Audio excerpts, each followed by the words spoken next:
자, 오늘은 정말 화려한 만년필을 가져왔습니다. 4개의 봄 만년필을 제가 테스트를 하고 있었어요. 왜냐면 4개의 봄 만년필을 구매한 분들은 항상 정말 화려한 만년필이고 내가 정말 애착을 가진 만년필이다 라고 얘기를 하세요. 심지어는 봄, 여름, 가을, 겨울 중에 가장 애착 있고 가장 질리지 않는 만년필, 그리고 가장 화려한 만년필이라는 얘기를 하는 분들이 많으세요. 근데 그분들이 사실 뭐 은혜가 프락이라든지 세일러의 동화 시리즈를 뭐 가지고 있는 분들도 있고 하지만 봄을 뛰어넘을 수는 없다는 얘기가 가끔 나와요. 그래서 제가 오늘 한번 실험을 해봤어요. 이 만년필들, 화려한 만년필들이 많고 요즘에 투명하거나 이런 만년필들도 있고 마블 시리즈도 나오는데 마블은 좀 비교하기엔 좀 유치한 것 같고 일반 만년필들 중에 튈까 튀지 않을까를 봤는데 이 만년필이 가장 아름답습니다. 항상 어느 만년필 사이에 끼어 있어도 사실 이 세일러의 4개 봄을 뛰어넘기는 어려워요. 그 이유가 뭐냐면 세일러가 처음에 시도하는 이 4개 봄 만년필이 발매됐을 시절에는 거의 뭐 우리가 흔히 야 이런 만년필이 나왔어 하고 충격적이었던 게 뭐 센츄리의 보르고뉴, 센츄리의 샤르트르 이 모델들이 나왔을 때가 가히 충격적이었고 뭔가 이렇게 만년필들 하면 이렇게 클릭해서 나오는 뭐 큐리다스라든지 플래티넘이 많이 하는 그런 시리즈들이 아름답다 하는 개념으로 나왔을 무렵인데 그 이후에 세일러가 발매한 만년필들은 충격적이었어요. 왜냐면 4개의 가을, 겨울 시리즈 가을은 금방 또 품절되고 겨울도 좀 있으면 품절될 건데 이게 막 나오자마자 충격이었는데 그걸 구매한 분들 중에 저한테 항상 물어보는 분들이 있어요. 사장님, 저는 봄 시리즈를 마음에 두고 있고 가을하고 비교를 하고 있는데 어떤 만년필을 구매해야 됩니까? 그럼 제가 항상 전화하면 저한테 제가 항상 그래요. 웃으면서 얘기합니다. 당신은 분명히 봄을 살 겁니다. 저는 왜 그렇게 얘기하냐면 가을은 빨리 사세요. 그냥 가을은 빨리 사세요. 겨울 나오면 겨울 사세요. 왜냐면 그건 품절될 가능성이 있지만 봄은 그래도 조금 재고가 좀 있을 거예요. 하지만 봄이 아마 화려할 겁니다. 그리고 봄을 마음에 염두에 둔 분들은 나중에 분명히 봄을 사기 때문에 봄은 그냥 눈으로만 보지 마시고 있을 때 구매를 하시는 것도 괜찮아요 라고 추천을 해요. 근데 봄 구매한 분들은 저는 이렇게 아마 다 똑같은 마음일 텐데 봄을 구매했다 그러면 이 사람 만년필이 많구나 이런 생각을 하게 돼요. 왜냐면 보통은 검은색, 뭐 하얀색, 빨간색, 파란색, 뭐 파스텔톤, 투명한 거 여러 가지 사다가 이제 핑크색 톤으로 여리여리한 거 좀 구경하다가 그 다음에 이제 이런 가을이라든지 뭐 이런 그 컬러 있는 이런 만년필들을 구매하게 되는데 이 만년필을 아까 초반에 제가 이렇게 만년필 사이에 놓고 본 이유가 이 만년필을 그 색감이라든지 아니면 이런 뭐 카리스마 같은 걸로 막 눌러버릴 만한 만년필들이 고가 만년필들 중에는 화려한 문양 만년필 많이 있어요. 있기는. 근데 이게 은근히 풍기는 그 느낌 자체가 웬만한 만년필들은 얘를 못 꺾어요.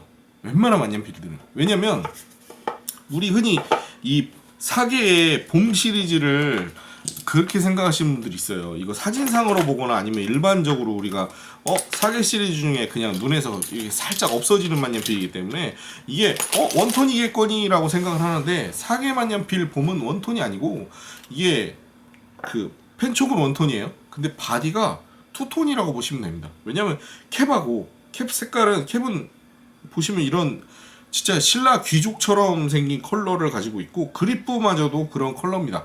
바디하고 그립부하고 컬러가 틀려요. 그쵸? 그러면 그립불은 캡하고 컬러가 똑같습니다. 이게 바로 이제 거의 뭐 은혜가 프락이라든지 미놀이라든지 여러 가지 그런 일본 만년필들에서 많이 나오는 컬러고요. 가장 중요한 봄의 시그니처 포인트는 바디입니다. 이 바디는 흔히 우리가 이제 이런 그냥 일반적인 문양으로 화려하고 예쁘고 이런 개념보다는요. 그냥 노출 우리가 흔히 막 건축가들 보면 노출 콘크리트로 집 짓고 한 게 유행이었잖아요 한때. 그런 것처럼 일본 애들이 잘하는 게 뭐냐면 우리나라에서는 이런 게 불량이라고 표현할 수도 있어요. 이런 모습들을 우리 만약에 노출 콘크리트로 나오고 페인트 칠 안 하고 나오면 우리나라는 불량이라고 부르지만 일본에서는 이 노출 약간 이 자연스러운 현상 같은 느낌을 예술적인 면으로 바라보는 면들이 큽니다. 그래서 이걸 초반에는 저라 해가지고 사장님이 제 거 만년필 이거 문제가 있는 거 아니에요? 캡하고 이거 달라요. 여기 막 줄이 가 있어요. 이런 얘기를 하시는데 이것 때문에 안 질리는 거예요. 만년필이 줄이 가 있어요. 이렇게 요거를 사출해내면서 제조하면서 나오는 이 그 자연스러운 현상들을 일본 애들은 즐기는 거예요. 우리가 흔히 만년필을 쓸 때 이 부분이 손에 들어오는 부분입니다. 근데 이게 그립부는 반투명이 아니지만 이거 보여드려야 되겠네. 뭘로 할까요? 플래티넘 카트리지로 제가 한번 보여드릴게요.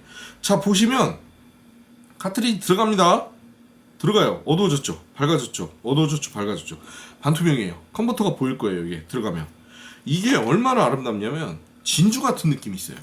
이걸 비춰보면 약간 진주 같은 느낌이 있고, 얘네들 세일러는 만든 사람들이 분명히 이것까지 염두를 해둘 겁니다. 쓰면서 내가 바라보는 만년필의 위치, 시선 이런 걸 볼 텐데, 이 뒷부분에서 바라보는 요게 되게 예뻐요.